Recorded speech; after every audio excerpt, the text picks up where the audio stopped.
Hey, what's going on, everybody? In this video, I'm going to talk a little strategy on Prize Picks. I'm going to give you guys 3 different ways that you can improve your odds on Prize Picks. And Prize Picks is a betting site. You're betting on props, so don't think that you actually should be winning when you're not. It's definitely betting, but on Prize Picks, there's a few ways that you can actually increase your odds compared to some of the other sports betting sites out there. So we're going to talk about those in this one. If you haven't signed up for Prize Picks yet, you get $25 free. I also get $25 that you can use to start out your Prize Picks journey. Just use this code that I'm going to link down below for you guys. So the first way to get an edge in Prize Picks is to be betting on the optimal amount of props in your parlay. So you have to pick 2 to 6 players to predict if they're going to get more or less on any of these stats. It could be PRA, it could be points, it could be rebounds, assists. There's a ton of stuff to bet on, doesn't matter, but the optimal number to bet on is going to be 5 or 6 in a single parlay. And how do I know that? I don't really know that. But our friends over here at OddsJam have actually calculated the implied odds here.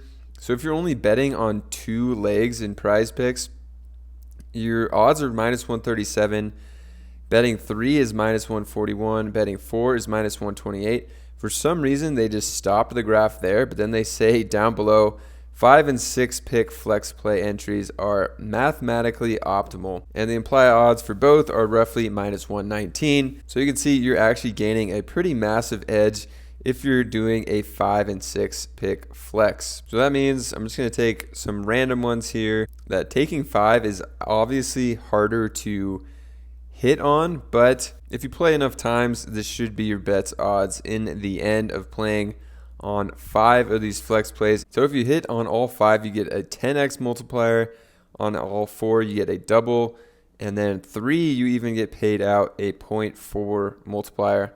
But if you use that $25, you can get $250 on a single bet using an optimal flex play bet here. And if we're just taking 3, which is the worst odds calculated, you can get a 5x payout on a 5x5. But then here it's only 2.25 and a 1.25. All right, so the second way to increase your odds a little bit with Prize Picks is to be on top of the injury news, because Prize Picks and other sites aren't as on top of it as they could actually be, and that gives you a few minutes, up to even like 10, sometimes 15, 20 minutes to get in some bets before the website catches up to some of this injury news.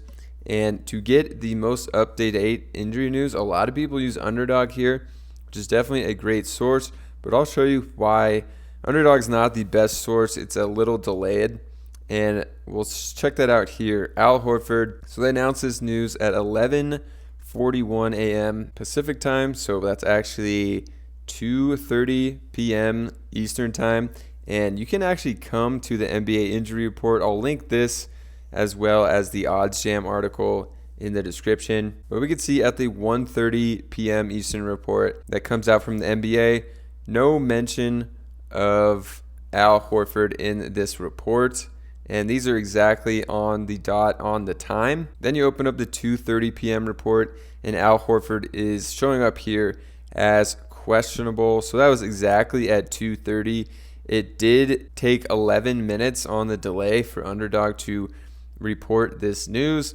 And also on Prize Picks, it's not going to be there now, but it takes them a certain amount of time to also adjust their props and their offerings. So you could get a bonus on there. Say Robert Williams was not questionable as well and was available. You could have plugged in a Robert Williams over if you knew Horford's out, or something of that nature, of Blake Griffin or Mike Muscala or Luke Cornett. So using the official NBA injury reports is definitely going to be a good way to do it. The third way is just using your head a little bit. So looking at some props that are available here, one I wanted to look at is Kevin Huerter at 21.5 points, rebounds, plus assists. It's one I didn't talk about in my video today, actually, but we can look at his game log. Last game he got 28, Why is that? Because he played 39 minutes in that game because Malik Monk was out of that contest. He's going to be out again tonight. Huerter usually doesn't play 38 minutes, just gives him a lot more opportunities to get more shots up, potentially get some more rebounds and assists. So if we come look at this box score from that game, Kevin Huerter with 39 minutes. Go to his game log. When was the last time he played 39 minutes? Played 36 here, but mostly it's just under 30 minutes per game. So pretty rare for Huerter to get that many minutes, and he should be in a better spot because of that. So you could be finding things that maybe PrizePicks isn't accounting for on their props. Another example is Terrence Mann. His PRA is just at 15.5. We could see in his last 4 games, he's hit over that pretty easily. And why is that? Because he's been starting and playing a lot of point guard minutes without Reggie Jackson. John Wall now is just expected to play more point guard minutes. If we look at some of his games, this box score of the last game, he only played 28 minutes. But we have to see why he did that. The starters were terrible. You can see the plus minus, -19, -22. Terrence Mann only had a -6, but seems like they went with a lot of the bench guys that mostly all had plus in the plus minus category for this game. So it just happened that the bench was playing a lot better, and guys like Powell, Covington, and Coffey got a lot more minutes than the starters in this game. But if we go back to Terrence Mann's game log, you see the game before that he played 35 minutes, and this was a game with Paul George and Kawhi Leonard. Terrence Mann, they have him listed as a shooting guard, but he played point guard in this game. Got you 4 assists, 3 rebounds. So after that, he just needs 9 points to hit over 15.5. So that was the final tip there, just exploring the box scores and a little bit of game script and game summaries of what you can expect from a player, and you could take advantage of that. Additionally, they said that Paul George and Kawhi Leonard are going to be limited in their minutes leading up to the All-Star game. So if we could take them at their word for that, could mean more wing minutes as well for Terrence Mann. All right, I hope you guys enjoyed this one. If you did and you're not on PrizePicks, definitely use this promo to get $25 free. It'll be linked down below. And also subscribe to the channel. I put out a video just about every day on my favorite picks, all for free right here on Dynamo. Thanks for checking this one out, and I'll catch you guys in the next video.